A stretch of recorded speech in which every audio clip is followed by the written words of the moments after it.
Halo anak-anak, selamat pagi. Masih mengenal pastor atau harus saya bantu? Saya bantu saja ya. Saya pastor Frans Bogaerts, pastor di gereja Santo Laurentius. Pasti tahu Laurentius ya. Halo adik-adik. Ya. Kita ketemu kembali dengan adik-adik hari ini ya. Tadi pastor sudah menyapa adik-adik kan? Ya. Pastor Bogat ya? Iya, Pastor Bogat. Iya. Halo pastor. Nah adik-adik, kenapa kita menggunakan ini? Ada lidah-lidah api. Betul. Berarti kita hari ini merayakan Hari Raya Pentakosta. Pentakosta. Ya. Nah, adik-adik, hari ini kita ditemani oleh Pastor Bogat dan juga Kak. Siapa Kak yang mengisi? Kak Tina dong, yang mengisi aktivitas kali ini. Oke adik-adik, sekarang sebelum kita mulai Kak, kita harus berdoa dong kepada Tuhan ya. Kita puji Tuhan melalui lagu sebelum kita berdoa. Betul. Siapkan hati, kita mau nyanyi Bapakku Baik. Bapakku baik, Engkau sungguh baik, setiap hari Engkau baik. Terima kasih Bapakku, setiap hari, setiap hari Engkau baik. Terima kasih Bapakku. Dalam nama Bapa, dalam nama Putra, dan dalam Roh Kudus. Amin, amin, amin. Selamat pagi Allah Bapa, Allah Putra, Allah Kudus. Terima kasih. Hari ini kami dapat mengikuti Bina Iman Anak. Berkati kami dan juga dampingi kami agar kami dapat mengikutinya dengan baik. Terpujilah Engkau selama-lamanya Bapa. Kemuliaan kepada Bapa, Putra, dan Roh Kudus, Seperti pada permulaan, sekarang, selalu, dan sepanjang segala abad. Amin. Dalam nama Bapa, dalam nama Putra, dan dalam Roh Kudus. Amin, amin, amin. Oke adik-adik, setelah berdoa kita mau hari ini kita sangat bergembira, semangat karena ada Roh Kudus di dalam hati kita yang Iya. sungguh menyala-nyala. betul Roh Kudus. Hari Raya Pentakosta dilambangkan dengan lidah api yang turun kepada murid-murid. Kita menyanyikan lagu Gembira dong. yang gembira karena hari ini kita semangat sekali merayakan Hari Raya Pentakosta. Yesus kekasih jiwaku. Ayo adik-adik kita berdiri. Oke, kita menyanyi Yesus kekasih jiwaku.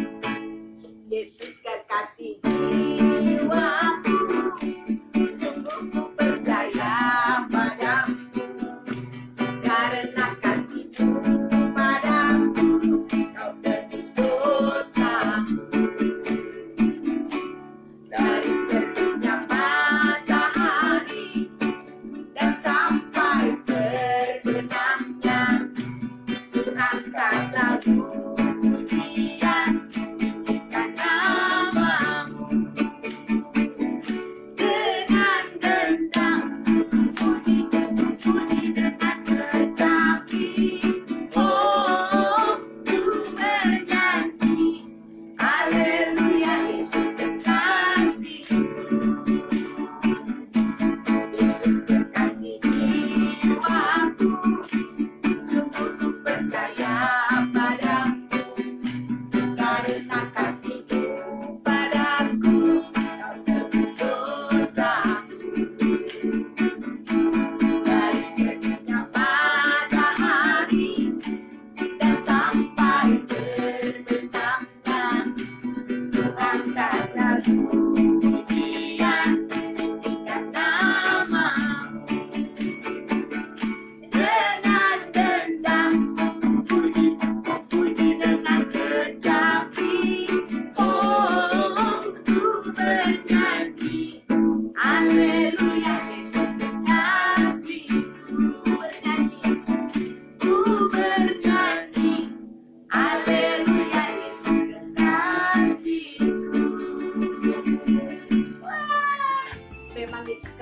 jiwa kita, Iya, Kak. harus ada di dalam hati kita. Betul, karena Yesus selalu menemani kita. Kita juga ada Roh Allah nih di sini nih. Kita juga mau bernyanyi, menari-nari seperti Daud, menari-nari seperti Daud. Karena Daud menari-nari ketika ada Roh Allah. Oke, adik-adik juga pasti ada Roh Allah kan di dalam hati. Ayo kita menyanyikan lagi. Bila Roh Allah ada di dalam, dan menari seperti dan menari. Bila Roh Allah ada di dalam, dan menari seperti dan menari. Bukan menari, bukan menari, bukan menari seperti dan menari. Bukan menari, bukan menari, bukan menari seperti dan menari. Bila Roh Allah ada di dalam, dan menari seperti dan menari. Bila Roh Allah ada di dalam, dan menari seperti dan menari. Bukan menari, bukan menari, bukan menari seperti dan menari. Bukan menari, bukan menari, bukan menari seperti dan menari. Bukan menari seperti dan menari. Oke adik-adik, kita memang semangat tetapi kita harus mendengarkan Firman Tuhan. firman Tuhan dibawakan oleh Pastor, bukan. Dia akan mengasih tahu bagaimana kita mengenal Roh Kudus di dalam kehidupan kita. sehari-hari. Oke, silakan Pastor. Sebelum mendengarkan ulasan dari Pastor Bogat, kita dengarkan dulu bacaan dari kitab suci yang dibawakan oleh Kak Timi. Ya. Bacaan diambil dari Kisah Para Rasul, bab 2, ayat 1 sampai 11. Ketika tiba hari Pentakosta, semua orang percaya berkumpul di satu tempat. Tiba-tiba, turunlah dari langit suatu bunyi seperti tiupan angin keras yang memenuhi seluruh rumah di mana mereka duduk. Lalu tampaklah kepada mereka lidah-lidah seperti nyala api yang bertebaran dan hinggap pada mereka masing-masing. Maka penuhlah mereka dengan Roh Kudus. Lalu mereka mulai berkata-kata dalam bahasa-bahasa lain seperti yang diberikan oleh Roh itu kepada mereka untuk mengatakannya. Waktu itu di Yerusalem diam orang-orang Yahudi yang saleh dari segala bangsa di bawah kolong langit. Ketika turun bunyi itu, berkerumunlah orang banyak. Mereka bingung karena masing-masing mendengar rasul-rasul itu berkata-kata dalam bahasa mereka sendiri. Mereka semua tercengang-cengang dan heran, lalu berkata, "Bukankah mereka semua yang berkata-kata itu orang Galilea? Bagaimana mungkin kita masing-masing mendengar mereka berkata-kata dalam bahasa kita sendiri, yaitu bahasa yang kita pakai di negeri asal kita? Kita orang Partia, Media, Elam, penduduk Mesopotamia, Yudea, dan Kapadokia, Pontus dan Asia, Frigia dan Pamfilia, Mesir, dan daerah-daerah Libya yang berdekatan dengan Kirene, pendatang-pendatang dari Roma, baik orang Yahudi maupun penganut agama Yahudi, orang Kreta dan orang Arab. Kita mendengar mereka berkata-kata dalam bahasa kita sendiri tentang perbuatan-perbuatan besar yang dilakukan Allah." Demikianlah sabda Tuhan. Syukur kepada Allah. Hari ini, hari Minggu, ada bacaan dari kitab suci tentang Roh Kudus. Apa itu ya? Roh Kudus? Roh Kudus? Kalian tahu? Ayo, siapa? Nggak ada ya? Nah, saya cerita pendek tentang Roh Kudus itu. Ada seorang bapak bernama Eddie Pencari. pencari kan orang tidak pernah puas. Cari terus. Mau tahu jawaban yang jelas. Nah, akhirnya bertemu dengan seorang sarjana, seorang ilmuwan, orang yang pintar ya. Pak, di mana Roh Kudus itu? Apa itu? Kata si sarjana, Roh Kudus gampang.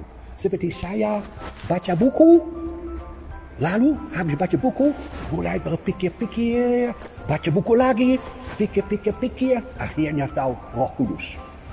Nah, Bapak pencari itu mulai baca buku, tebal, mulai berpikir-pikir lama, tapi tidak bertemu dengan Roh Kudus. Dia pergi. Terus hari berikut dia ke hutan. Ya. Di hutan tinggal seorang namanya petapa. Di rumah yang sangat sederhana. Petapa itu adalah seorang yang menyendiri, hidup sederhana, dan banyak berdoa dan berpuasa supaya dekat pada Allah. Silakan masuk. Si pencari masuk rumah kecil dari petapa itu. Papa, tolonglah saya. Saya cari Roh Kudus. Di mana? Bapak petapa itu berkata, dalam hati orang sini. Bagaimana bisa bertemu dengan dia kalau dia dalam hati? Ya, harus banyak hening, diam. Karena itu saya pindah ke hutan, tinggal di sini sendiri, supaya bertemu dengan Roh dan saya mendengar Roh itu. Oh, kata Bapak pencari, saya juga mau. Dan dia mulai menyendiri. Dia mulai puasa dan berdoa. Roh Kudus, dia dengar banyak suara di dalam hati, tapi Roh Kudus tidak ada. Kemana lagi ya? Dia mau ke kota, ibu kota.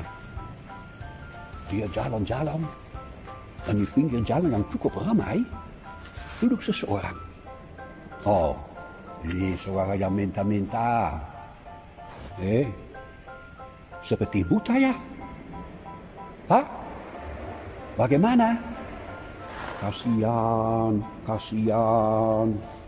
Ya, akhirnya Bapak pencari ambil duit, kasih kepada Bapak, lalu jalan terus.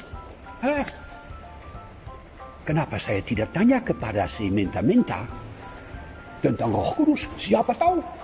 Ya, dia kembali duduk di samping orang pengemis itu.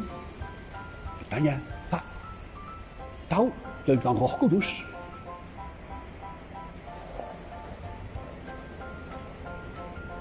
Pengemis itu diam dulu cukup lama.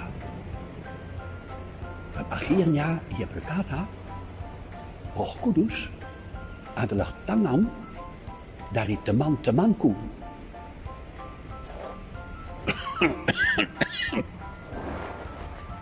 Bapak pencari batu-batu. Sebenarnya dia merasa aneh jawabannya. Pak, coba menjelaskan. Si pengemis mulai lagi ceritakan. Setiap pagi ada 2 orang teman yang mengantar saya ke tempat ini yang ramai. Satu pegang tangan kanan, satu pegang tangan kiri. Dan di sini saya bisa mencari rezeki sehingga ya bisa hidup. Dan malam hari mereka kembali pegang tangan kanan, pegang tangan kiri, mengantar saya pulang. Besok pagi sama lagi. Menurut saya, teman-teman saya itu ya, Roh Kudus, Roh penolong. Mereka punya roh baik dari Allah. Dan mereka memperlihatkan itu dengan pegang tangan saya. Tanpa tangan mereka, saya sudah lama mati konyol. Nggak bisa hidup. Dengan tangan mereka, saya bisa hidup. Dapat rezeki, bisa menyapa orang, saya senang. Roh Kudus adalah tangan teman-temanku. Anak-anak, ini cerita pastor supaya sedikit jelas Roh Kudus Allah. Kalau kita baca kitab suci dikatakan mau bertemu dengan roh itu, nah itu. Lihat bagaimana orang hidup. Ada buah-buah yang baik. Kalau dia sabar, Roh Kudus. Kalau dia ramah, Roh Kudus. Kalau dia menghibur, Roh Kudus. Kalau dia mau mendengarkan, Roh Kudus. Kalau dia mau mengajak kamu ikut main, Roh Kudus. Di mana ada kebaikan, di situ Roh Allah, Roh yang baik, Roh Kudus ada. Terima kasih Roh Kudus. Saya mulai mengerti siapakah engkau. Begitu anak-anak, ya? Oke. Halo adik-adik, jumpa lagi dengan Tante Tina. Apa kabar adik-adik? Baik semua ya. Hari ini kita merayakan Hari Raya Pentakosta. Hari Raya apa itu? Ya, Hari Raya turunnya Roh Kudus. Tuhan Yesus sudah menjanjikan Roh Kudus kepada murid-muridnya. Dan pada hari Pentakosta itulah Roh Kudus turun. Diawali dengan suara deru angin yang besar memasuki ruangan. Lalu turun Roh Kudus dalam rupa lidah-lidah api di atas kepala para murid. Ya. Nah, hari ini kita akan membuat aktivitas yang mengingatkan kita akan suara angin dan Roh Kudus yang turun berupa lidah-lidah api. Oke, kita mulai ya. Bahan-bahan yang diperlukan: kertas, penggaris, pensil, spidol, lem, jarum pentul, alat mewarnai, gunting. Mula-mula kita akan membuat garis diagonal pada kertas.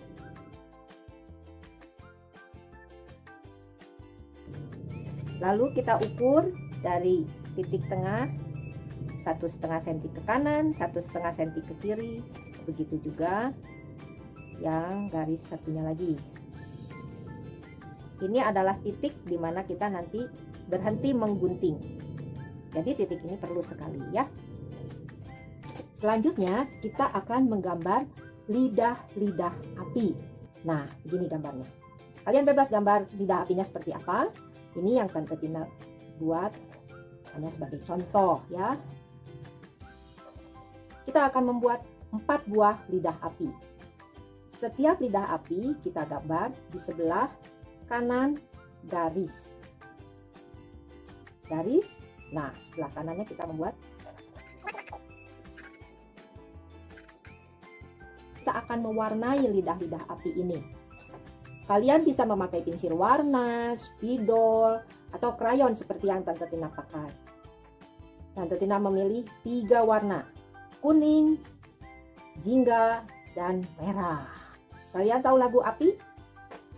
Api kita sudah menyala, api kita sudah menyala, api, api, api, api, api, api kita sudah menyala. Kita akan menggunting. Ingat ya, kita berhenti di titik yang tadi sudah diukur.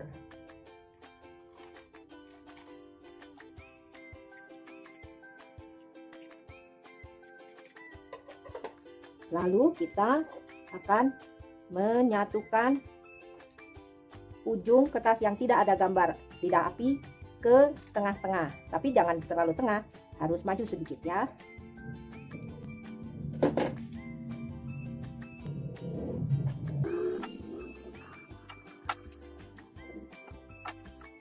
Sekarang kita siapkan sedotan dan kertas bekas. Kita gulung. Ini kita pakai untuk menyumbat lubang sedotan yang pendek. Kita memakai sedotan yang bisa ditekuk ya. Lem supaya diam. Kita tutup lubangnya. Lalu kita ambil jarum pentul, kita tusuk di tengah. Kita tusuk ke sedotan yang sudah diberi sumbatan dan selotip. Nah, tuh bisa muter ya. Nah, adik-adik, kita sudah membuat aktivitas yang mengingatkan kita pada hari Pentakosta. Setelah lidah-lidah api itu turun di atas kepala para murid dan para murid dipenuhi oleh Roh Kudus, lidah-lidah api atau Roh Kudus itu membakar semangat para murid untuk menjadi saksi Kristus sampai kemana-mana. Api-api itu membakar rasa takut yang ada dalam hati para murid sehingga mereka menjadi berani untuk mengabarkan, menceritakan tentang keselamatan yang telah dianugerahkan Allah melalui Yesus Kristus. Mereka pergi sampai ke ujung dunia. Coba Tante Tina tanya, siapa yang tahu Rasul Yesus yang bernama Thomas atau Santo Thomas, Rasul Thomas, pergi sampai kemana coba? Ke Asia. Siapa yang tahu negaranya apa? Nah, cari tahu ya. Minggu depan kalian coba jawab. Oke, sampai jumpa. Oke adik-adik, tadi adik-adik sudah mendengarkan ulasan firman dari Pastor Bogat. Kita juga sudah melakukan aktivitas dengan Kak Tina. Kita juga udah memuji Tuhan. Sekarang waktunya kita untuk menutup acara kita dengan bernyanyi lagu Bapakku Baik. Bapakku baik. Engkau sungguh baik. Setiap hari Engkau baik. Terima kasih Bapakku setiap hari.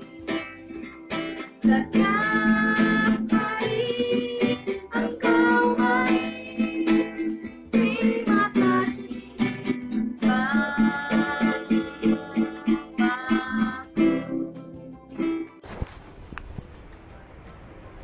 Tuhan sertamu dan sertamu juga. Semoga anak-anak semuanya, tapi juga ibu bapa yang memimpin kalian di sini, diberkati oleh Allah yang Maha Kuasa, Bapa dan Putra dan Roh Kudus. Anak-anak, dengan ini pelajaran dari Bia sudah selesai. Marilah pergi.